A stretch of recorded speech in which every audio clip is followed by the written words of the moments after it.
ഏവർക്കും കർത്തൃനാമത്തിൽ വിനീതമായി വന്ദനം അറിയിക്കട്ടെ. ഡൽഹി മാനുവേൽ പ്രേ ഗ്രൂപ്പിൻ്റെ ആഭിമുഖ്യത്തിൽ നമ്മൾ ആരംഭിച്ച ബൈബിൾ റീഡിംഗ് പ്രോഗ്രാം 2024 ഡിസംബർ മാസം 1-ാം തീയതി മുതൽ ആരംഭിച്ചു. ആദ്യം പുതിയ നിയമമാണ് നമ്മൾ വായിച്ചത്. അതിൽ സഹകരിച്ച എല്ലാവരോടുമുള്ള പ്രത്യേകമായ നന്ദി അറിയിക്കട്ടെ. ഓരോ ദിവസവും ഓരോ അധ്യായം നമ്മൾ വായിച്ച് നമ്മൾ ധ്യാനിച്ചു. ഇനി നമ്മൾ പഴയ നിയമത്തിലേക്ക് നമ്മൾ പ്രവേശിക്കുകയാണ്. ദൈവവചനം എന്തിനാണ് ദൈവം നമുക്ക് നൽകിയത്? ദൈവവചനം ദൈവം നമുക്ക് നൽകിയിരിക്കുന്നത്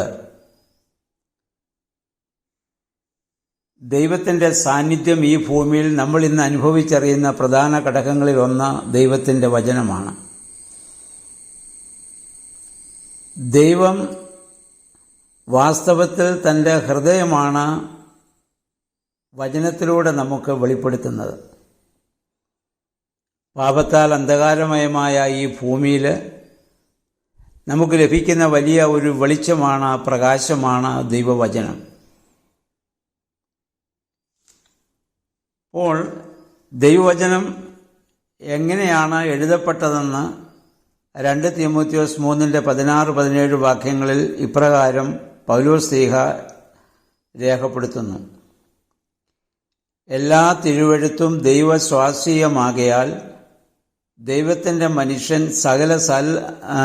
സകല സൽപ്രവൃത്തിക്കും വക പ്രാപിച്ച് തികഞ്ഞവനാകേണ്ടതിന് ഉപദേശത്തിനും ശാസനത്തിനും ഗുണീകരണത്തിനും നീതിയിലെ അഭ്യാസനത്തിനും പ്രയോജനമുള്ളതാകുന്നു. ആദ്യ മനുഷ്യനിൽ ആദാമിൽ ദൈവം ജീവശ്വാസം ഊതിയതുപോലെ ദൈവത്തിൻ്റെ ശ്വാസമേറ്റതാണ് വിശുദ്ധ ബൈബിൾ. ദൈവസ്വാസീയമാകയാൽ എന്ന് പറഞ്ഞാൽ by the inspiration of God or Holy Spirit. 4 കാര്യങ്ങളാണ് ഇതിൻ്റെ ഉദ്ദേശമെന്ന് പൗലോസ് ശ്ലീഹ പറഞ്ഞു. 1, നമ്മെ ഉപദേശിക്കാനാണ്. യഥാർത്ഥ വഴി, ശരിയായ വഴി ഏതെന്ന് നമുക്ക് കാണിച്ചു തരുവാനാണ്. 2, നമ്മെ ശാസിക്കാനാണ്. ദൈവികതയുടെ വഴിയിൽ നാം നിലനിൽക്കണമെങ്കിൽ ശക്തമായ ശാസന നമുക്ക് ആവശ്യമുണ്ട്. 3, നമ്മെ തിരുത്താനാണ്. നാം വഴിതെറ്റിപ്പോകുമ്പോൾ നമ്മെ ശരിയായ വഴിയിലേക്ക് നയിക്കുവാനാണ്. 4, നീതിയിലെ അഭ്യസനത്തിനാണ്, അല്ലെങ്കിൽ നീതിയുടെ വഴിയിൽ നമ്മെ പരിശീലിപ്പിക്കാനുള്ള ചട്ടം എന്ന രീതിയിലാണ് ദൈവവചനം ദൈവം നമുക്ക് നൽകിയിരിക്കുന്നത്. നമുക്കറിയാം, ഒരു 150 വർഷങ്ങൾക്ക് മുൻപ് വരെ സാധാരണ വിശ്വാസികൾക്ക് ദൈവവചനം കൈകളിൽ എടുക്കുവാനോ അത് വായിക്കുവാനോ ഉള്ള ഭാഗ്യം ലഭിച്ചിരുന്നില്ല. ദേവാലയങ്ങളിൽ അതിൻ്റെ ഓരോ കയ്യെഴുത്ത് പ്രതികൾ മാത്രം ഭാഗികമായിട്ടുണ്ടായിരുന്നു. അതിൽ നിന്ന് വൈദികർ വായിക്കുകയും അവർ പഠിപ്പിക്കുകയും ചെയ്യുന്നത് മാത്രം കേട്ട് വിശ്വാസികൾ സംതൃപ്തി അടഞ്ഞിരുന്നു. എന്നാൽ പ്രൊട്ടസ്റ്റന്റ് മിഷണറിമാരുടെ ആഗമനത്തോടുകൂടി ബൈബിൾ രൂപീകൃതമാവുകയും അത് ഇന്ന് പ്രിന്റ് ചെയ്ത് നമ്മുടെ കരങ്ങളിൽ ലഭിക്കുവാൻ തക്കവണ്ണം മുഖാന്തരമായി ഭവിക്കുകയും ചെയ്തു. അതോർത്ത് ദൈവത്തെ നമുക്ക് മഹത്വപ്പെടുത്താം. ഇന്ന് ബൈബിൾ കാണുവാനും അത് എടുക്കുവാനും വായിക്കുവാനും ധ്യാനിക്കാനുമുള്ള അവസരം ദൈവം നമുക്ക് തന്നിരിക്കുന്നു. അത് പരമാവധി നമ്മൾ വിനിയോഗിക്കേണ്ടതാണ്. നമുക്ക് ദൈവവചനം പഠിക്കുക എന്ന് പറഞ്ഞാൽ പരിശുദ്ധാത്മാവിന് മാത്രമേ നമ്മളെ ദൈവവചനം പഠിപ്പിക്കാൻ സാധിക്കത്തുള്ളൂ.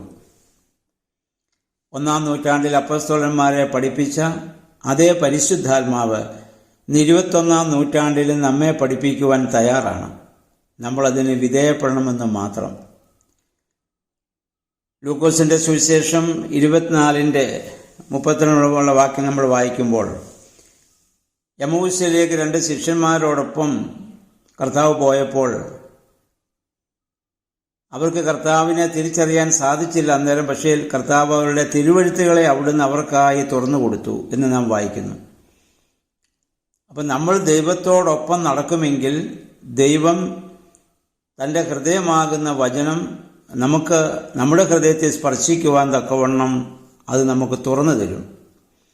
അതുകൊണ്ടാണ് അവർ പറഞ്ഞത്, അവൻ നമുക്ക് ആ തിരുവെഴുത്തുകളെ തെളിയിച്ചു തന്നപ്പോൾ നമ്മുടെ ഹൃദയത്തിൽ ഉള്ളു കത്തിക്കൊണ്ടിരുന്നില്ല എന്ന്.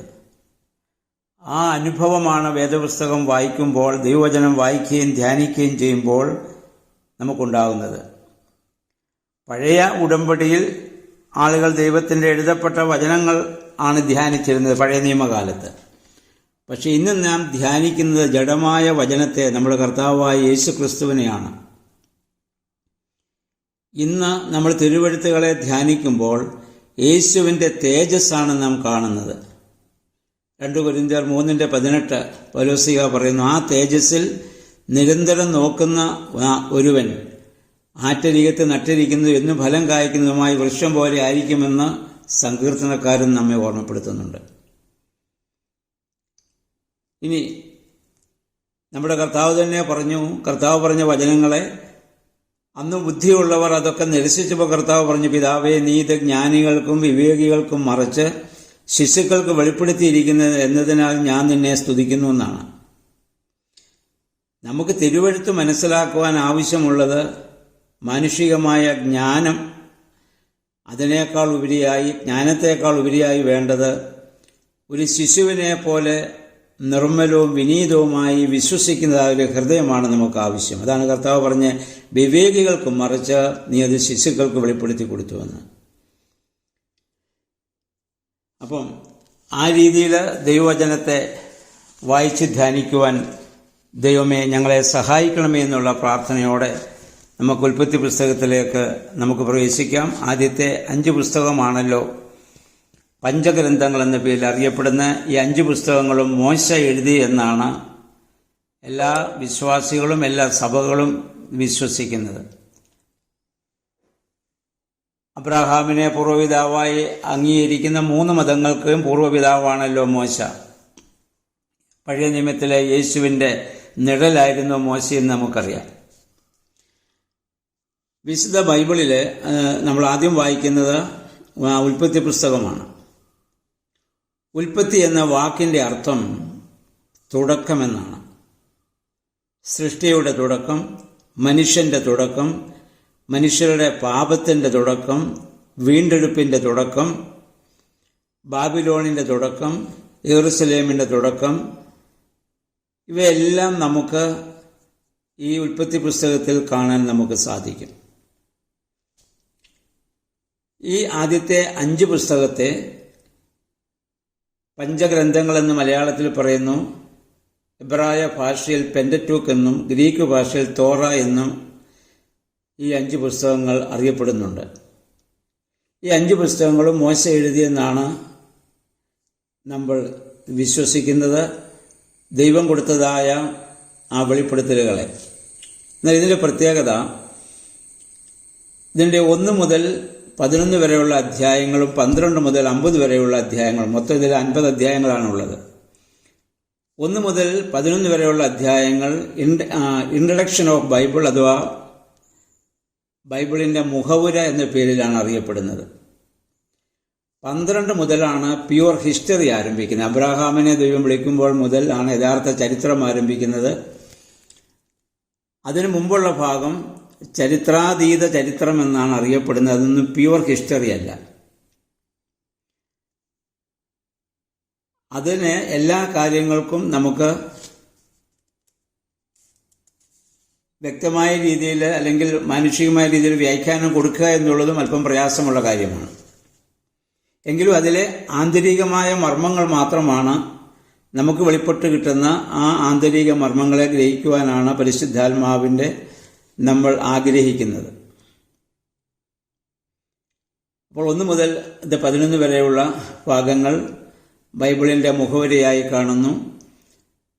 അതിൽ പറയുന്നതായ ഈ സൃഷ്ടികർമ്മം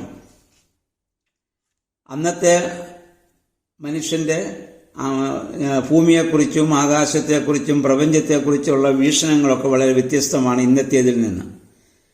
ഇതുപോലെ ഇന്നത്തെ പോലെ ശാസ്ത്രം ആ കാലത്ത് വളർന്നിട്ടില്ലല്ലോ. അപ്പം അതുകൊണ്ട് അവർ നോക്കുമ്പോൾ ഭൂമി പരന്നതാണ്, മുകളിലേക്ക് നോക്കുമ്പോൾ ആകാശം കാണാൻ പറ്റുന്നു, സൂര്യനെയും ചന്ദ്രനെയൊക്കെ കാണുന്നു, സൂര്യൻ ഉദിക്കുന്നു അസ്തമിക്കുന്നു. അപ്പോൾ ഭൂമി അവിടുത്തെ നിശ്ചലമായിട്ട് നിൽക്കുന്നു, എന്നാൽ സഞ്ചരിക്കുന്നത് സൂര്യനാണെന്ന് അവർ വിചാരിച്ചു. എന്നാൽ സയൻസ് വളർന്നപ്പോൾ നമുക്കറിയാം അങ്ങനെയല്ല. ഭൂമി തൻ്റെ അച്ചുതണ്ടിൽ ആ സൂര്യനെ വലയം വെക്കുകയാണ്, മറ്റ് ഗ്രഹങ്ങളും അങ്ങനെ തന്നെയാണെന്ന് ഇപ്പോൾ ശാസ്ത്രം വളർന്നപ്പോൾ നമുക്ക് മനസ്സിലാക്കാൻ പറ്റി. അപ്പോൾ ഇതിനകത്ത് അങ്ങനെയുള്ള ചില വ്യത്യാസങ്ങൾ ഇതിൽ സംഭവിച്ചിട്ടുണ്ട്. കാരണം അന്ന് മനുഷ്യനെ അവൻ്റെ ഉള്ളിൽ ദൈവാത്മാവ് ഇടപെട്ട് അവന് മനസ്സിലാക്കുന്ന ആ രീതിയിൽ മാത്രമേ അതിനെ അവർക്ക് അന്ന് ഉൾക്കൊള്ളാൻ സാധിക്കുന്നുള്ളൂ. ഇപ്പം വേദപുസ്തകത്തിൻ്റെ ലക്ഷ്യം നമ്മളെ സയൻസ് പഠിപ്പിക്കുക എന്നുള്ളതല്ല, ശാസ്ത്രം പഠിപ്പിക്കുക എന്നുള്ളതല്ലല്ലോ. ദൈവം എങ്ങനെ ഈ പ്രപഞ്ചത്തെ സൃഷ്ടിച്ചു, എങ്ങനെ മനുഷ്യനെ സൃഷ്ടിച്ചു, ഇത് മോശ നേരിട്ട ഒരു വലിയ ചോദ്യമായിരിക്കാം. ഇസ്രായേൽ ജനത്തിന് ആകെ ഉണ്ടായിരുന്നത് ദൈവാനുഭവങ്ങളാണ്. അവർ ആദ്യം മനസ്സിലാക്കിയത് വിടുതലിൻ്റെ ഒരു ദൈവമാണ്. വാഗ്ദത്ത പിതാക്കന്മാരായ അബ്രഹാം, ഇസ്ഹാക്ക്, യാക്കോബ്, യാക്കോബിൻ്റെ 12 മക്കൾ. അതാണ് 12-ാം അധ്യായം മുതൽ 50 വരെയുള്ള അധ്യായങ്ങളുടെ ഉള്ളടക്കം. അതാണ്. അതിനുശേഷം ജോസഫിനെ അറിയാത്തൊരു ഫറവോ അവിടെ വരികയും മിസ്രൈമിൽ 430 വർഷത്തോളം ഇസ്രായേൽ ജനം അടിമത്തത്തിലായിരുന്നു. അന്നവരുടെ പിതാക്കന്മാരുടെ അനുഭവങ്ങൾ വാമൊഴികളായും കഥകളായും പാട്ടുകളായും ഒക്കെ അവർ കേട്ട് മനസ്സിലാക്കിയിട്ടുള്ളത് മാത്രമേ ഉള്ളൂ. അവർക്ക് അവിടെ ആരാധിക്കാനോ ദൈവത്തെക്കുറിച്ച് മനസ്സിലാക്കാനുള്ള യാതൊരു സാഹചര്യങ്ങളും ഇല്ലായിരുന്നു. കാരണം അവർ അടിമത്ത ജീവിതത്തിൽ അവർ കഴിഞ്ഞവരാണ്. എന്നാൽ ദൈവം മോശയെ അയച്ച് അവരെ അവിടെ നിന്ന് വിടുവിച്ചുകൊണ്ട് വരുമ്പോഴാണ് വാഗ്ദത്ത പിതാക്കന്മാരുടെ ആ ദേശത്തേക്ക് അവരെ മടക്കിക്കൊണ്ടുവരികയാണ്. അപ്പോൾ ആ വാഗ്ദത്ത പിതാക്കന്മാരുടെ ആ ചരിത്രമൊക്കെ അവർ വായ്മൊഴികളായിട്ട് കേട്ടുള്ളത് മോശെ അവർക്കത് പിന്നീട് എഴുതി കൊടുക്കുക. അപ്പോൾ ആ യാത്രയിൽ പല ചോദ്യങ്ങളെ മോശയ്ക്ക് അവിടെ നേരിടേണ്ടി വന്നേക്കാം. ആരാണ് ഈ പ്രപഞ്ചത്തെ സൃഷ്ടിച്ചത്? എങ്ങനെയാണ് പ്രപഞ്ചത്തെ സൃഷ്ടിച്ചത്? ആരാണ് മനുഷ്യനെ സൃഷ്ടിച്ചത്? ജീവജാലങ്ങളെ സൃഷ്ടിച്ചു? എങ്ങനെ സൃഷ്ടിച്ചു? അപ്പം അങ്ങനെയുള്ള ചോദ്യങ്ങൾക്കുള്ള ഒരു ഉത്തരം മോശ നൽകുന്നതായി നമുക്കിത് പരിഗണിക്കാവുന്നതാണ്. അപ്പം അതുകൊണ്ട് ആ രീതിയിൽ നമുക്ക് ഈ 1 മുതൽ 11 വരെയുള്ള അധ്യായങ്ങളെ നമുക്ക് കാണാൻ സാധിക്കണം. അതിലൂടെ അതിനകത്ത് ചിലപ്പം ആ ബാബിലോൺ പ്രവാസകാലത്ത് അവിടെ നിലനിന്നിരുന്ന പഴയ പുരാണ കഥകളും സാങ്കല്പിക കഥകളും ഒക്കെ അവരെടുത്തിട്ട് യഹോവയും ഇസ്രായേലുമായുള്ള ബന്ധത്തിൽ കൊടുക്കുന്ന വിശദീകരണമായിട്ടാണ് നമുക്കിതിനെ കാണാൻ സാധിക്കേണ്ടത്. ഇനി ഉൽപ്പത്തി പുസ്തകം 1-ാം അധ്യായം മുതൽ നമ്മൾ ആരംഭിക്കുകയാണ്. 1-ാം അധ്യായം ആരംഭിക്കുന്നത് ആദിയിൽ ദൈവം ആകാശവും ഭൂമിയും സൃഷ്ടിച്ചുവെന്ന് പറഞ്ഞുകൊണ്ടാണ്.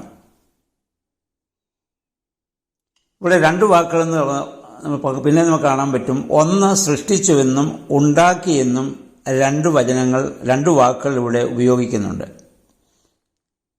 ഒന്നിൽ ദൈവം ഭൂമിയെ സൃഷ്ടിച്ചു, 1:7 ആകാശവിധാനം ഉണ്ടാക്കി. മനുഷ്യനെ ദൈവം ഇത് സൃഷ്ടിച്ചു, 1:27 1:25 മൃഗങ്ങളെയും ജന്തുക്കളെയും ഉണ്ടാക്കി. അവ തമ്മിൽ വ്യത്യാസമുണ്ട്. ഉണ്ടാക്കുക എന്ന് പറഞ്ഞാൽ ഉള്ളതിനെ പിന്നെ രൂപപ്പെടുത്തുന്നതാവാം. ഇപ്പോൾ മനുഷ്യൻ പല കാര്യങ്ങളും ഉണ്ടാക്കുന്നുണ്ട്. ആ റോ മെറ്റീരിയൽസ് നമുക്ക് ഉണ്ടാക്കാൻ പറ്റും. എന്നാൽ ഇല്ലായ്മയിൽ നിന്ന് ഒന്ന് സൃഷ്ടിക്കാൻ പറ്റുന്നത് ദൈവത്തിന് മാത്രമാണ്. ഒരു മനുഷ്യനെ കൊണ്ട് അത് സാധ്യമല്ല, അത് ദൈവത്തിന് മാത്രമാണ്. അപ്പോൾ 1-ാമത്തെ വാക്യത്തിൽ തന്നെ ഒരു വലിയ ചോദ്യങ്ങൾക്കുള്ള ഉത്തരം മോശ ഇവിടെ കൊടുക്കുന്നുണ്ട്. എന്നാണ് ഈ പ്രപഞ്ചമുണ്ടായത് എന്ന് ആർക്കും പറയാനാവില്ല, മോശയ്ക്ക് പറഞ്ഞുകൂടാ. ആദിയിൽ എന്ന് പറഞ്ഞാൽ എന്നാണ്. മാസമില്ല, വർഷമില്ല, സമയമില്ല, ഒന്നുമില്ല. അതിൻ്റെ അർത്ഥം എന്ന് ഈ പ്രപഞ്ചം സൃഷ്ടിക്കപ്പെട്ടുവോ അന്ന് ദൈവത്താൽ സൃഷ്ടിക്കപ്പെട്ടു എന്നാണ് നമ്മൾ മനസ്സിലാക്കേണ്ടത്. എന്ന് ഈ പ്രപഞ്ചം സൃഷ്ടിക്കപ്പെട്ടുവോ അന്ന് ദൈവത്താൽ അത് സൃഷ്ടിക്കപ്പെട്ടു എന്നാണ്. അപ്പോൾ ദൈവം ആകാശവും ഭൂമിയും സൃഷ്ടിച്ച് ഒരുപക്ഷെ കോടാനുകോടി വർഷങ്ങൾക്ക് മുൻപ് നടന്ന സംഭവമാകാം. നമുക്കാർക്കും അതിനെപ്പറ്റി ഒരു വ്യക്തമായിട്ട് ഒന്നും നമുക്ക് പറയാനാവില്ല. ഇനിയും ദൈവം സൃഷ്ടിക്കുന്നതൊക്കെ ഇത് പൂർണ്ണതയിലാണ്. ഒന്നും അപൂർണമല്ല. പക്ഷെ ഇവിടെ നമ്മൾ വായിക്കുന്നു, ദൈവം സൃഷ്ടിച്ച ഭൂമിയുടെ അവസ്ഥ എന്തായിരുന്നു? ഭൂമി പാഴും ശൂന്യവുമായിരുന്നു, രൂപരഹിതവുമായിരുന്നു. കയോസ് എന്ന ഗ്രീക്ക് വാക്ക് ഉപയോഗിച്ചു, without any form, without any order, അഥവാ അന്ധകാരത്തിൻ്റെതായ ഒരു അവസ്ഥയായിരുന്നു ഭൂമിയിലുണ്ടായിരുന്നത്. ശൂന്യവും രൂപരഹിതവുമായ അന്ധകാരം നിറഞ്ഞ ഒരു അനുഭവം. ദൈവം ഒരിക്കലും ശൂന്യതയോ അന്ധകാരത്തെയോ സൃഷ്ടിക്കുന്നവനല്ല. പിന്നെ എങ്ങനെയായിരുന്നു ഇവിടെ അന്ധകാരം ഉണ്ടായിരുന്നത് എന്നതിന് പിന്നീട് പ്രവചനങ്ങളിലേക്ക് വരുമ്പോൾ നമുക്കൊരു കാര്യം മനസ്സിലാക്കാൻ പറ്റും. ദൈവസന്നിധിയിൽ നിന്ന് വീഴ്ത്തപ്പെട്ട ലൂസിഫർ എന്ന മാലാഖ, പിശാചായി, ആ അന്ധകാരത്തിൻ്റെ അവസ്ഥ, ദൈവ തേജസ് നഷ്ടപ്പെട്ട അവസ്ഥ. പിന്നെ നമുക്ക് മുന്നോട്ട് ചെല്ലുമ്പോൾ യെശയ്യാ പ്രവചനം 14-ലും എഗെസ്കേൽ പ്രവചനം 28-ലുമാണല്ലോ ഈ ലൂസിഫറിൻ്റെ വീഴ്ചയെക്കുറിച്ച് നമുക്ക് പിന്നെ കാണാൻ സാധിക്കുന്നത്.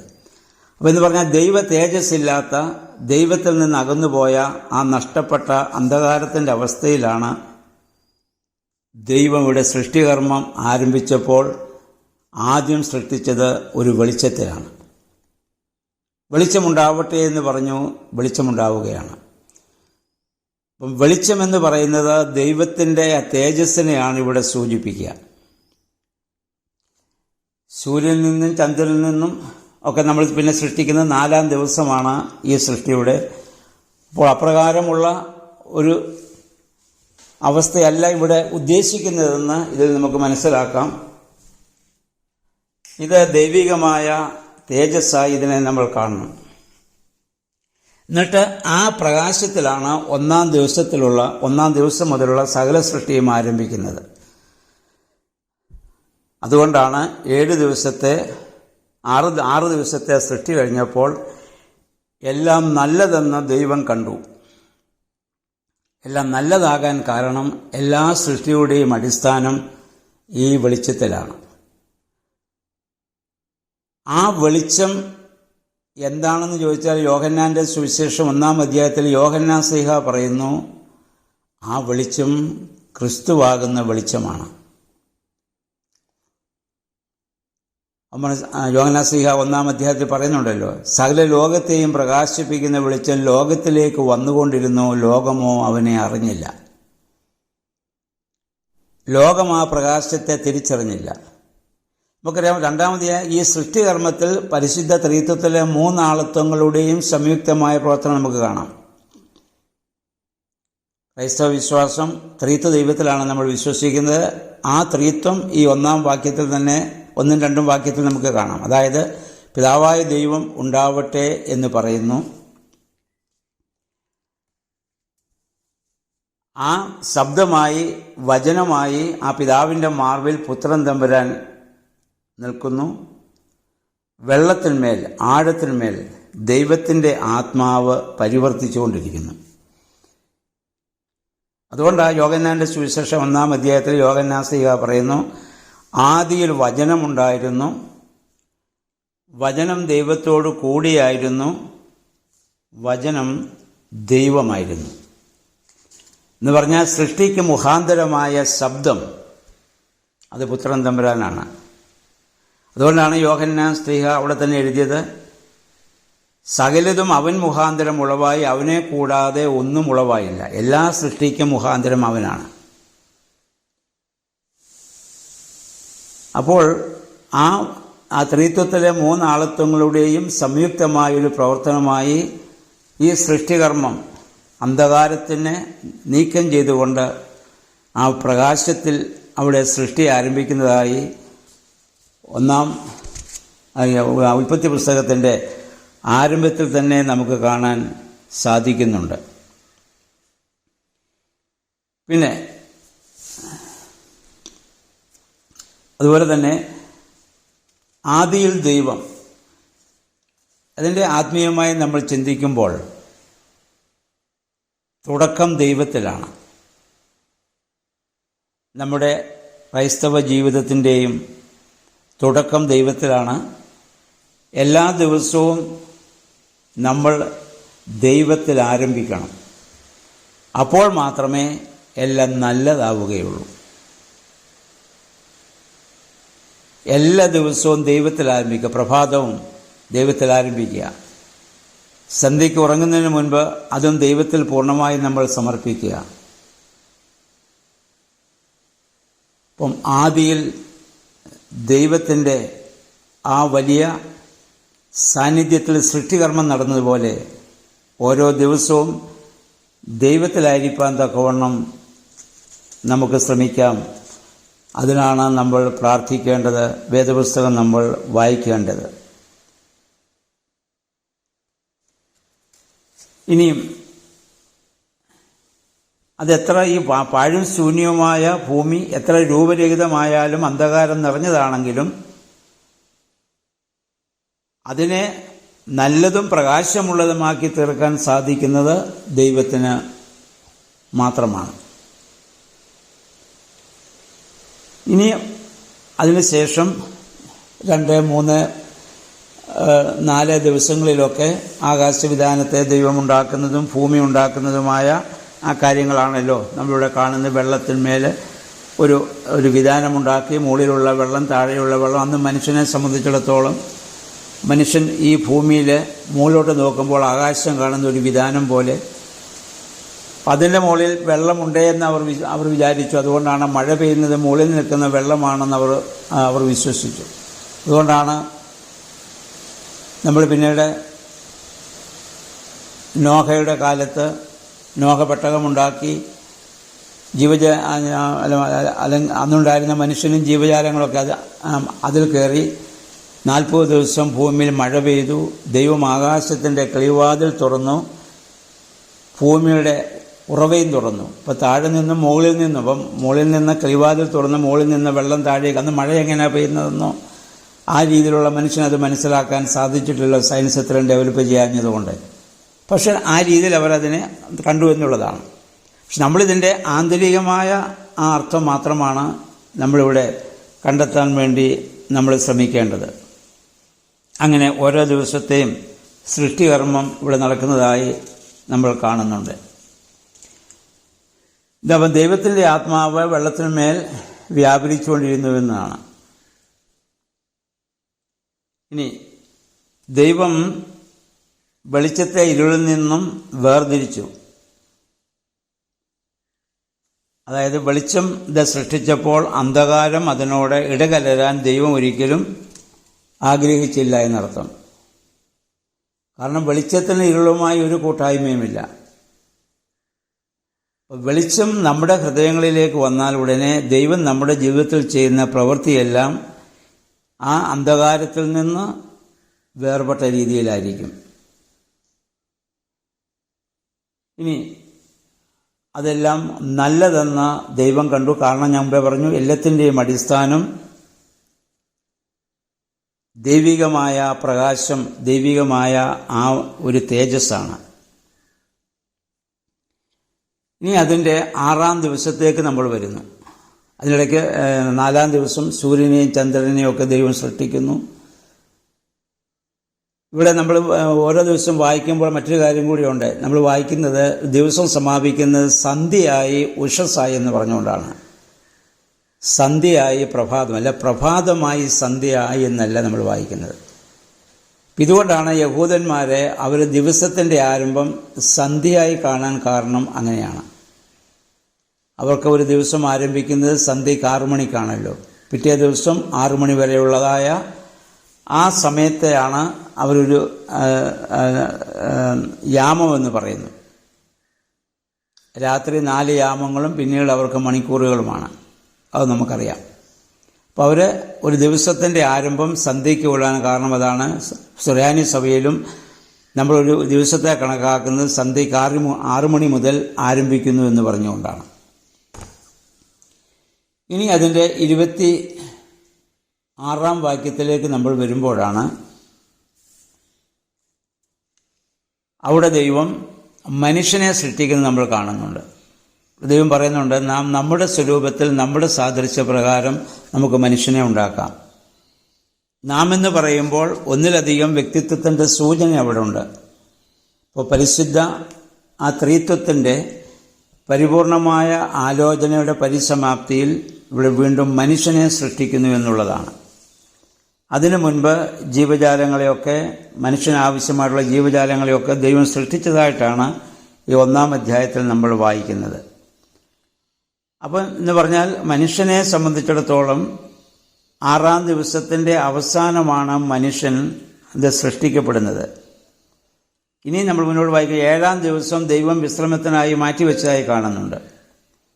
ദൈവത്തിനത് 7-ാം ദിവസമായിരുന്നെങ്കിലും മനുഷ്യനെ സംബന്ധിച്ചിടത്തോളം അവനത് 1-ാം ദിവസമായിരുന്നു. കാരണം 6-ാം ദിവസത്തിൻ്റെ അവസാനമാണല്ലോ മനുഷ്യനെ സൃഷ്ടിച്ചത്. അപ്പോൾ മനുഷ്യനെ സംബന്ധിച്ചിടത്തോളം അവൻ്റെ ആദ്യ ദിവസം വിശ്രമത്തിൻ്റേതാണ്.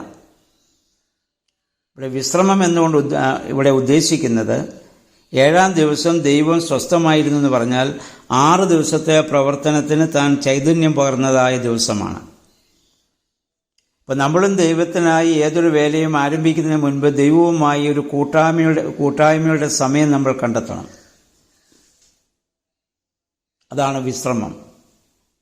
അതുകൊണ്ടാണ് പ്രഭാതത്തിൽ ദൈവവുമായിട്ടുള്ളൊരു കൂട്ടായ്മ നമുക്കുണ്ടാവണം. അത് ആ കൂട്ടായ്മയിൽ ദിവസം ആരംഭിക്കണം. വൈകിട്ട് നമ്മൾ ഉറങ്ങുന്നതിന് മുൻപ് ദൈവത്തിൻ്റെ കൂട്ടായ്മയിൽ നമുക്ക് വിശ്രമിക്കാൻ പറ്റണം. യാമപ്രാർത്ഥനകളൊക്കെ ദൈവവുമായുള്ള ഓരോ കൂട്ടായ്മയായി അതിനെ കാണുവാൻ നമുക്ക് സാധിക്കണം. അപ്പോൾ ഒരു ദിവസം ദൈവത്തോടു കൂടി കഴിഞ്ഞതിന് ശേഷമാണ് ആദ്യ മനുഷ്യൻ തോട്ടത്തിലെ അവൻ്റെ വേല ഇനിയും 2-ാം അധ്യായത്തിൽ വരുമ്പോൾ ആരംഭിക്കാൻ പോകുന്നത്. ആദ്യം ദൈവവുമായുള്ള കൂട്ടായ്മ, അതിനുശേഷമാണ് മനുഷ്യൻ്റെ പ്രവർത്തനങ്ങൾ ഇത് നടക്കേണ്ടത്. അപ്പോഴാണ് അവൻ അനുഗ്രഹമായിട്ട് ഈ ഭൂമിക്ക് മാറുന്നത്. അതിനുശേഷമുള്ള 7-ാം ദിവസമാണ് പിന്നീട് ഇത് ശബത്തായിട്ട് ദൈവം ഇസ്രായേൽ ജനത്തിനെ കൽപ്പിച്ച് അവിടെ നൽകുന്നുമുണ്ട്. ഇനി 1-ന്റെ 26 സ്വരൂപത്തിലും സാദൃശ്യത്തിലും സൃഷ്ടിക്കുക എന്ന് പറയുന്നുണ്ട്. സ്വരൂപവും സാദൃശ്യവും എന്നതുകൊണ്ട് ഇത് എബ്രായ ഭാഷയിലാണ് പഴയ നിയമം എഴുതിയത്. അതിന് പിതാക്കന്മാർ കൊടുക്കുന്ന ഒരു വ്യാഖ്യാനമുണ്ട്. അത് മറ്റൊന്നുമല്ല, സ്വരൂപം സാദൃശ്യം എന്ന് പറഞ്ഞാൽ വെറും രൂപമല്ല. കാരണം ദൈവത്തിന് ഒരു രൂപമില്ല. രൂപമുണ്ടെങ്കിൽ അത് പരിമിതിയാണ്. ദൈവം അഖിലാണ്ടം മുഴുവൻ നിറഞ്ഞു നിൽക്കുന്ന, പ്രപഞ്ചം മുഴുവൻ നിറഞ്ഞു നിൽക്കുന്ന ശക്തിയാണ്, ചൈതന്യമാണ് ദൈവം. ദൈവത്തിനെ ഒരു രൂപത്തിൽ നമുക്ക് ഒതുക്കാനാവില്ല. എന്നാൽ ആ ദൈവം മനുഷ്യരക്ഷയ്ക്ക് വേണ്ടി മനുഷ്യരൂപം സ്വീകരിച്ചതാണ് ജീസസ് ക്രൈസ്റ്റ്. അപ്പോൾ സ്വരൂപം സാദൃശ്യം എന്നതിന് പിതാക്കന്മാർ കൊടുക്കുന്ന ഒരു വ്യാഖ്യാനം ഒന്നാണ്. 2 അർത്ഥങ്ങളാണ് പറയുന്നത്. ഒന്ന്, man is the part of God. മനുഷ്യൻ ദൈവത്തിൻ്റെ ഭാഗമാണ്. മനുഷ്യൻ ദൈവത്തിൻ്റെ എന്ന് പറയുന്നത്. അതുകൊണ്ടാണ് സകല ജീവജാലങ്ങളും ഉണ്ടാവട്ടെ എന്നുള്ള ശബ്ദത്താൽ ദൈവം സൃഷ്ടിച്ചപ്പോൾ മനുഷ്യനെ സൃഷ്ടിക്കുമ്പോൾ അവൻ്റെ മൂക്കിൽ, 2-ാം അധ്യായത്തിൽ നമ്മൾ വായിക്കും, മൂക്കിൽ ജീവശ്വാസം ഊതി എന്ന് വായിക്കുന്നു. അപ്പോൾ അവിടെ 2 കാര്യങ്ങൾ നമ്മൾ ശ്രദ്ധിക്കണം. ഒന്ന്, മൃഗങ്ങളെ ഒക്കെ അത് സൃഷ്ടിച്ചതിന് ശേഷം പിന്നെ മനുഷ്യൻ മൃഗങ്ങളിൽ നിന്ന് വ്യത്യസ്തനാകുന്നത് അവനിൽ ഊതിയ ദൈവിക അംശമായ ആത്മാവാണ്. ഇല്ലെങ്കിൽ മനുഷ്യൻ മൃഗങ്ങൾക്ക് തുല്യനായി പോയനെ. ആ ആത്മാവ് നമ്മിൽ പ്രവർത്തനരഹിതമാകുമ്പോഴാണ് മൃഗതുല്യമായി ചിന്തിക്കാനും പറയാനും പ്രവർത്തിക്കാനും നമ്മൾ ഒരുങ്ങുന്നത്. എന്നാൽ ദൈവം നമ്മിൽ ഊതിയ ദൈവിക അംശമായ ആത്മാവ് നമ്മിൽ ചൈതന്യം നിറഞ്ഞു നിൽക്കുമ്പോൾ, പ്രവർത്തന നിരതമാകുമ്പോൾ നമുക്കൊരിക്കലും അങ്ങനെ മൃഗതുല്യമായി ചിന്തിക്കാനോ പറയാനോ പ്രവർത്തിക്കാനോ സാധിക്കില്ല. നമ്മൾ ശ്രേഷ്ഠതയുള്ളവരായി നമ്മൾ മാറും. മനുഷ്യൻ ജീവജാലങ്ങളിൽ നിന്നൊക്കെ വളരെ വ്യത്യസ്തനാണ്. അതാണ് സ്വരൂപ സാദൃശ്യം. 2 അർത്ഥം. ഒന്ന്, man is the part of God എന്ന് പിതാക്കന്മാർ പറയുന്നു. മനുഷ്യൻ ദൈവത്തിൻ്റെ ഭാഗമാണ്. പലതാണ് നമുക്ക് ദേഹം, ആത്മാവും, body, mind and spirit, or physical, intellectual, spiritual 3 മനുഷ്യനിലുണ്ട്. മറ്റ് സൃഷ്ടികൾക്കെല്ലാം പ്രധാനമായിട്ടുള്ളത് ശാരീരികമായ തലം, ഒരു പരിധിവരെ ബൗദ്ധികമായ തലമുണ്ട്. വിശക്കുമ്പോൾ ഭക്ഷണം കണ്ടെത്തും, മണിയെ പ്രാപിക്കേണ്ടപ്പോൾ കണ്ടെത്തി ഭക്ഷിക്കും. എന്നാൽ മൂന്നാമത് പറയുന്ന ആത്മാവെന്ന് പറയുന്ന അഗ്നിയെ കണ്ടെത്തി ഭക്ഷിക്കല്ല, അത് അതിൻ്റെ വംശത്തെ അവ നിലനിർത്തും. എന്നാൽ മൂന്നാമത് പറയുന്ന ആത്മാവെന്ന് പറയുന്ന ഘടകം ജീവജാലങ്ങളിലില്ല. ഉണ്ടായിരുന്നെങ്കിൽ നമുക്കൊരു കൊതുകിനെ പോലും കൊല്ലാനാവില്ലായിരുന്നു, അത് കുലപാതകമായി മാറുമായിരുന്നു. മനുഷ്യനിൽ ഇത് ഈ മൂന്നാമത്തെ ഘടകം അവനിലെ ആത്മാവാണ്. അത് ദൈവത്തിൻ്റെ അംശമായതുകൊണ്ട്, ദൈവം നിത്യനായതുകൊണ്ട് ദൈവികമായ അംശത്തിന് നിത്യതയുണ്ടെന്ന് മനുഷ്യൻ വിശ്വസിച്ചു.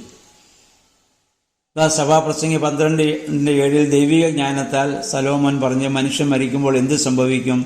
ജഡം അതെടുത്ത പൊടിയിലേക്ക് പോകും, ആത്മാവതിനെ നൽകിയവെങ്കിലേക്ക് തിരിച്ചു പോകും, അതില്ലാതെ പോയില്ല. 42-ാം സങ്കീർത്തനകാരൻ പ്രത്യാശയോടെ പാടി, മാൻ നീർത്തോടുകളിലേക്ക് ചെല്ലുവാൻ കാക്ഷിക്കുന്ന പോലെ ദൈവമേ, എൻ്റെ ആത്മാവ് അങ്ങയോട് ചേരുവാൻ കാക്ഷിക്കുകയാണ്.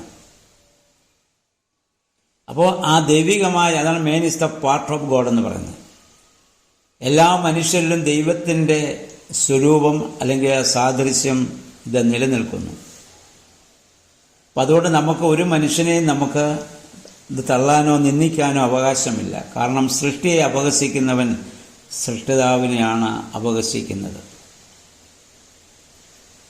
അതുകൊണ്ട് കർത്താവ് പറഞ്ഞ, സഹോദരനെ ഫോഷ എന്നോ നിസാരനാന്ന് വിളിച്ചാലോ നീ അഗ്നിഗ്രഹത്തിന് യോഗ്യനാകുമെന്ന് കർത്താവ് ആ പ്രഭാഷണം പറഞ്ഞ് നമ്മൾ നേരത്തെ ചിന്തിച്ചാണല്ലോ. 2 ഇമേജ് ആൻഡ് ലൈക്നെസ് എന്തുകൊണ്ട് ഉദ്ദേശിക്കുന്നത് ഫ്രീ വില്ലെന്നുള്ളതാണ്. പൂർണ്ണമായ സ്വാതന്ത്ര്യം, നന്മയും തിന്മയും ചെയ്യാനുള്ള സ്വാതന്ത്ര്യം. ആ സ്വാതന്ത്ര്യം ദൈവികമാണ്. അത് മനുഷ്യന് മാത്രമേ ഉള്ളൂ. ഉൾക്കൊള്ളാനും പുറന്തള്ളാനും വിശ്വസിക്കാനും അവിശ്വസിക്കാനും നന്മയും ചെയ്യാനും തിന്മ ചെയ്യാനും ഒക്കെയുള്ള സ്വാതന്ത്ര്യം. നന്മ ചെയ്യാൻ മാത്രമാണ് സ്വാതന്ത്ര്യമെങ്കിൽ അത് പൂർണ്ണ സ്വാതന്ത്ര്യമല്ല, അത് ഭാഗികമാണ്. രണ്ടിനുമുള്ള സ്വാതന്ത്ര്യം നമുക്കുണ്ട്. നമുക്കത് തിരഞ്ഞെടുക്കാനുള്ള ആ സ്വാതന്ത്ര്യം ഇത് നമുക്കുണ്ട്. ഏത് വേണമെങ്കിലും നമുക്കെടുക്കാം. അതുകൊണ്ട് വെളിപാട് 3:20 പറഞ്ഞാൽ, വാതിക്കൽ നിന്ന് മുട്ടുന്നു, ആരെങ്കിലും എനിക്ക് തുറന്നു തന്നാൽ ഞാൻ അകത്ത് വരും. ദൈവം ബലം പ്രയോഗിച്ച് അവിടെ തുറക്കുന്നില്ല. അപ്പം അത് ദൈവികമാണ് ആ സ്വാതന്ത്ര്യം. ആ സ്വാതന്ത്ര്യം ദൈവം മനുഷ്യന് നൽകി മറ്റ് സൃഷ്ടികളിൽ നിന്ന്. അപ്പം അതാണ് സ്വരൂപം സാദൃശ്യം എന്നതുകൊണ്ട് ഉദ്ദേശിക്കുന്ന 2 ഘടകങ്ങളായി അതിനെപ്പറ്റി പിതാക്കന്മാർ വ്യാഖ്യാനിച്ച് കാണുന്നുണ്ട്. ഇനിയും അപ്പം അങ്ങനെ ദൈവം അവരെ സൃഷ്ടിക്കുന്നു, അല്ലേ? ആണും പെണ്ണുമായി അവരെ സൃഷ്ടിക്കുന്നത് നമ്മൾ കാണുന്നു. മനുഷ്യനെ സൃഷ്ടിച്ചു, ദൈവത്തിൻ്റെ സ്വരൂപവും സാദൃശ്യവും ദൈവം അവന് നൽകി. അതിനുശേഷം നമ്മൾ പറഞ്ഞു, സകല ജീവജാലങ്ങളുടെയും മേൽ അവൻ അധികാരിയായിരിക്കട്ടെ എന്ന് ദൈവം പറഞ്ഞു. ദൈവം തൻ്റെ സ്വരൂപത്തിൽ മനുഷ്യനെ സൃഷ്ടിച്ചു, ദൈവത്തിൻ്റെ സ്വരൂപത്തിൽ അവനെ സൃഷ്ടിച്ചു, ആണും പെണ്ണുമായി സൃഷ്ടിച്ചു. ദൈവം അവരെ അനുഗ്രഹിച്ചു, നിങ്ങൾ വർദ്ധിച്ചു വരികയും ഭൂമിയിൽ നിറഞ്ഞതിനെ കീഴ്പ്പെടുത്തുവിൻ. അപ്പം വർദ്ധിച്ചു പെരുകണമെങ്കിൽ ദാമ്പത്യം ആവശ്യമാണ്, ലൈംഗികതയുടെ വിനിമയം ആവശ്യമാണ്. അത് ദൈവം കൊടുത്തതായ അനുഗ്രഹമാണ് മനുഷ്യരിലെ ലൈംഗികത. അതെന്തിനാണെന്ന് ചോദിച്ചാൽ ദൈവത്തോടൊപ്പം ദൈവത്തിൻ്റെ സൃഷ്ടിയിൽ പങ്കുവഹിക്കുന്നതിനാണ്. ദൈവത്തിൻ്റെ സൃഷ്ടികർമ്മത്തിൽ ദൈവത്തോടൊപ്പം പങ്കുവഹിക്കുവാൻ ദൈവം നൽകുന്ന വിളിയാണ് ദാമ്പത്യത്തിലേക്കുള്ള വിളി. അതാണ് ദാമ്പത്യധർമ്മം. ആ രീതിയിലാണ് സഭ മനുഷ്യൻ്റെ ലൈംഗികതയെ കാണുന്നത്. എന്നാൽ പിന്നീട് നമുക്കറിയാം, പിൽക്കാലത്ത് ലൈംഗികത പാപമാണെന്നും പറഞ്ഞ് അങ്ങനെ പറയുകയും പഠിപ്പിക്കുകയും ചെയ്തതായ സന്യാസ സമൂഹങ്ങളൊക്കെ ഉണ്ടായിട്ടുണ്ട്. പക്ഷെ സഭ ഒരിക്കലും അതിനെ അങ്ങനെയല്ല കാണുന്നത്, ദൈവദാനമാണ്. കാരണം വർദ്ധിച്ചു പെരുകുവാൻ ദൈവം മനുഷ്യന് കൊടുത്ത വലിയ ഒരു അനുഗ്രഹമാണ്. സകല ജീവജാലങ്ങളുടെ മേൽ നിങ്ങൾ വാഴണം. 29-30 വാക്യങ്ങളിലേക്ക് നമ്മൾ വരുമ്പോൾ അവസാനമായി നമ്മൾ കാണുന്നത് മനുഷ്യന് കൊടുക്കുന്ന ഭക്ഷണമാണ്. അവിടെ പറയുന്ന, ഭൂമിയിലെ വിത്തുണ്ടാകുന്ന സകല സസ്യങ്ങളും വിത്തുള്ള ഫലം കായ്ക്കുന്ന സകല വൃക്ഷങ്ങളും ഞാൻ നിങ്ങൾക്ക് തന്നിരിക്കുന്നു, അവ നിങ്ങൾക്ക് ഭക്ഷണമായിരിക്കും. എല്ലാ വന്യമൃഗങ്ങൾക്കും ആകാശത്തിലെ എല്ലാ പറവുകൾക്കും ഭൂതലത്തിൽ ചരിക്കുന്ന എല്ലാ ഇടജന്തുക്കൾക്കും ജീവശ്വാസമുള്ള സകലത്തിനും ആഹാരമായി പച്ചസസ്യമൊക്കെ ഞാൻ കൊടുത്തിരിക്കുന്ന ദൈവം പറഞ്ഞു. അങ്ങനെ സംഭവിച്ചു. എന്ന് പറഞ്ഞാൽ ദൈവം സൃഷ്ടിച്ച മനുഷ്യനും മൃഗങ്ങളും എല്ലാം പ്യുവർ വെജിറ്റേറിയൻ ആയിരുന്നുവെന്ന് ഇവിടെ നമ്മൾ മനസ്സിലാക്കുന്നു. കാരണം അവിടെ സകല ജീവജാലങ്ങളും മനുഷ്യനും ഐക്യതയിലായിരിക്കുന്ന ഒരു വലിയ അനുഭവമാണ്. നമുക്ക് മത്സ്യമോ മാംസമോ ഒക്കെ ഭക്ഷിക്കണമെങ്കിൽ ഒന്നൊന്നിനെ ഹിംസിക്കണം, ഒന്നൊന്നിനെ കൊല്ലണം, ഒന്നൊന്നിൻ്റെ ജീവനെടുക്കണം, ഒന്നിനെ വേദനപ്പെടുത്തണം. ദൈവവുമായുള്ള ബന്ധത്തിൽ നമുക്കത് സാധ്യമല്ല. കാരണം മനുഷ്യനും സൃഷ്ടിയും എല്ലാം ഐക്യതയിലായിരിക്കുന്ന ദൈവരാജ്യത്തിൻ്റെ സ്വർഗീയമായ വലിയൊരു അനുഭവമാണത്. അപ്പം അതുകൊണ്ട് തന്നെയാണ് നമ്മൾ നോമ്പിൻ്റെ കാലങ്ങളിലും മത്സ്യമാംസാദികളൊക്കെ ഉപേക്ഷിക്കുന്നതിന് ഒരു കാരണം ഇതാണ്. നമ്മൾ പ്രാർത്ഥിക്കുന്നത് നോമ്പ് നോക്കുന്നവൻ സദാസമയം സ്വർഗത്തിലാണെന്നാണ് നമ്മുടെ പ്രാർത്ഥന. എന്ന് പറഞ്ഞാൽ ദൈവവും ജീവജാലങ്ങളും മനുഷ്യനും എല്ലാമായി ഐക്യതയിൽ രമ്യതയിലായിരിക്കുന്ന ഒരു അനുഭവം എന്നാണ് എൻ്റെ അർത്ഥം. മനുഷ്യ ശരീരം തന്നെ നമ്മൾ നോക്കിയാൽ നമ്മൾക്ക് വെജിറ്റേറിയൻ കഴിക്കാനുള്ള രീതിയിലാണ് ദൈവം മനുഷ്യനെ സൃഷ്ടിച്ചിരിക്കുന്നതെന്ന് വൈദ്യശാസ്ത്രജ്ഞന്മാർ പലരും പറഞ്ഞ് ഞാൻ വായിച്ചിട്ടുണ്ട്. നമ്മുടെ പല്ലുകൾ വീതിയുള്ള പല്ലുകളാണ്, പച്ചസസ്യം അത് ചവച്ചരയ്ക്കാനുള്ളതാണ്. മനുഷ്യൻ്റെ കുടലിന് നീളം കൂടുതലാണ്, സസ്യഭുക്കായിട്ടുള്ള എല്ലാ മൃഗങ്ങൾക്കും അങ്ങനെ തന്നെയാണ്. കാരണം വെജിറ്റേറിയൻ നമ്മൾ കഴിച്ചാൽ ഏറെ സമയം കൊണ്ട് അതിൻ്റെ പോഷകാംശങ്ങൾ ശരീരം ആഗിരണം ചെയ്യുകയുള്ളൂ. ഇപ്പോൾ കൂടുതൽ സമയം അത് ശരീരത്തിൽ നിലനിൽക്കേണ്ടത് ആവശ്യമാണ്. എന്നാൽ മാംസം ഭക്ഷിക്കുന്ന മൃഗങ്ങളുടെ കുടലിന് വളരെ നമ്മുടെയൊക്കെ കുടലിൻ്റെ 1/3 നീളമുള്ളൂ എന്ന് പറയുന്നു. ഇത് വളരെ വേഗം അത് വിസർജിക്കപ്പെടണമായിരിക്കും, അല്ലെങ്കിൽ അത് രോഗമുണ്ടാക്കാം. അപ്പം ഒരുപക്ഷേ ഇന്ന് വൈദ്യശാസ്ത്രവും ഇന്ന് പലരും പറയാറുണ്ടല്ലോ, നമ്മൾ ഈ മത്സ്യമാംസാദികൾ കൂടുതൽ കഴിക്കുന്നത്ര നല്ലതല്ല എന്ന് പറയുന്നു. എന്തായിരുന്നാലും ഇവിടെ ഉൽപ്പത്തി പുസ്തകത്തിൽ നമുക്ക് അങ്ങനെയാണ് കാണാൻ സാധിക്കുന്നത്. അതിൻ്റെ കാരണം അതിൻ്റെ ആത്മീയമായ അർത്ഥം നമ്മൾ ചിന്തിക്കുമ്പോൾ അതായിരിക്കണം. ഒന്നൊന്നിനെ ഹിംസിക്കുക, വേദനപ്പെടുത്തുക, അതിൽ നിന്നുള്ള അത് മനുഷ്യനെ കൊണ്ടാവില്ല. കാരണം അവൻ എല്ലാ ജീവജാലങ്ങളെയും സ്നേഹിക്കുന്നു. അവന് അതുവഴി അവരുടെയൊക്കെ മേൽ വാഴുക എന്ന് പറഞ്ഞാൽ കൊല്ലുക എന്നല്ലല്ലോ അർത്ഥം, സംരക്ഷിക്കുക എന്നാണ് അർത്ഥം. അപ്പം 1-ാമത്തെ അധ്യായം ഇവിടെ അവസാനിക്കുകയാണ്. 1-ാം അധ്യായത്തിൽ നമുക്കിവിടെ ഈ ഉൽപ്പത്തി പുസ്തകത്തിൽ 2 സൃഷ്ടികഥയുണ്ട്. 1-ാം അധ്യായത്തിൻ്റെ 1-ാം വാക്യം മുതൽ 2-ാം അധ്യായത്തിൻ്റെ 4-ാം വാക്യം വരെയും, പിന്നീട് മറ്റൊരു സൃഷ്ടികഥയാണ് 4-ാം വാക്യത്തിൻ്റെ 5-ാം വാക്യം മുതൽ കാണുന്നത്. 1-ാം സൃഷ്ടികഥയുടെ വിശദീകരണമായിട്ട് അതിനെ പിതാക്കന്മാർ കാണുന്നുണ്ട്, വേദപണ്ഡിതന്മാർ അതിനെ കാണുന്നുണ്ട്. 1-ാം അധ്യായത്തിൽ മനുഷ്യനെ സൃഷ്ടിച്ചു എന്ന് മാത്രമേ പറയത്തുള്ളൂ. പുരുഷനെ സ്ത്രീ എങ്ങനെ സൃഷ്ടിച്ചു എന്നുള്ളതാണ് ഈ 2-ാം അധ്യായത്തിലേക്ക് വരുമ്പോൾ നമുക്ക് കാണാനായിട്ട് സാധിക്കുന്നത്. അപ്പോൾ 1-ാം അധ്യായം നമുക്ക് ആവർത്തി നിങ്ങൾ വായിക്കുക. അപ്പോൾ നമുക്ക് കുറച്ച് കാര്യങ്ങളൊക്കെ നമുക്ക് മനസ്സിലാക്കുവാനായിട്ട് നമുക്ക് സാധിക്കുമല്ലോ. ദൈവമേ, പരിശുദ്ധാത്മാവേ, ഇതിൻ്റെ ആന്തരികമായ ആത്മീയമായ അർത്ഥത്തെ ഗ്രഹിക്കുവാൻ ഞങ്ങളുടെ ബുദ്ധിയെ പ്രകാശിപ്പിക്കണമേ എന്നുള്ള പ്രാർത്ഥനയോടുകൂടി നമുക്കിത് വായിക്കുവാൻ ഇടയായിട്ട് തീരണം. അതിന് ദൈവത്തിൻ്റെ പരിശുദ്ധാത്മാവ് നമ്മെ സഹായിക്കട്ടെ. ഇങ്ങനെ ഓരോ ദിവസവും ഓരോ ചാപ്റ്ററാണ് നമ്മൾ വായിക്കുക. അത് പക്ഷേ അതിൻ്റെ വിശദീകരണം വരുമ്പോൾ കുറച്ച് കൂടുതൽ സമയം എടുത്ത് വന്നേക്കാം. അത് എല്ലാ അധ്യായങ്ങളും അങ്ങനെ ആവില്ല. ഇതിപ്പോൾ നമ്മളതിൻ്റെ പ്രാരംഭം കൂടെ പറഞ്ഞുകൊണ്ടാണ് ഇത്ര സമയം എടുക്കേണ്ടി വന്നത്. എങ്കിലും നമുക്കിനി ഇത് മുന്നോട്ട് നാളെ മുതൽ 2-ാം അധ്യായം നമുക്ക് വായിച്ച് ധ്യാനിക്കാം. അതിനുവേണ്ടി എല്ലാവരും ഓരോ ദിവസവും ഓരോ അധ്യായം അത് പല ആവർത്തിച്ച് വായിക്കുക. എന്നിട്ട് ദൈവസന്നിധിയിൽ നമ്മളെ സമർപ്പിക്കുക. ദൈവാത്മാവ് നമ്മൾ ഇടപെടുവാനും പ്രവർത്തിക്കാനുള്ള അവസരം നമ്മൾ ഉണ്ടാക്കി കൊടുക്കണം. അപ്പോൾ ഞാനീ പറഞ്ഞതിനേക്കാൾ കൂടുതൽ ഒത്തിരി കാര്യങ്ങൾ നിങ്ങൾക്ക് തന്നെ അത് മനസ്സിലാക്കുവാനായിട്ട് സാധിക്കും. അതിന് ദൈവത്തിൻ്റെ പരിശുദ്ധാത്മാവ് നമ്മെ സഹായിക്കട്ടെ. പ്രാർത്ഥനയോടുകൂടി വേദപുസ്തക വായന നമുക്ക് തുടരാൻ ദൈവം സഹായിക്കട്ടെ. അതിനുവേണ്ടി നമുക്ക് പ്രാർത്ഥിക്കാം. എല്ലാവർക്കും നല്ലൊരു ശുഭദിനം ആശംസിക്കുന്നു. ദൈവനാമം മാത്രം മഹത്വപ്പെടുവാൻ ഇടയാവട്ടെ.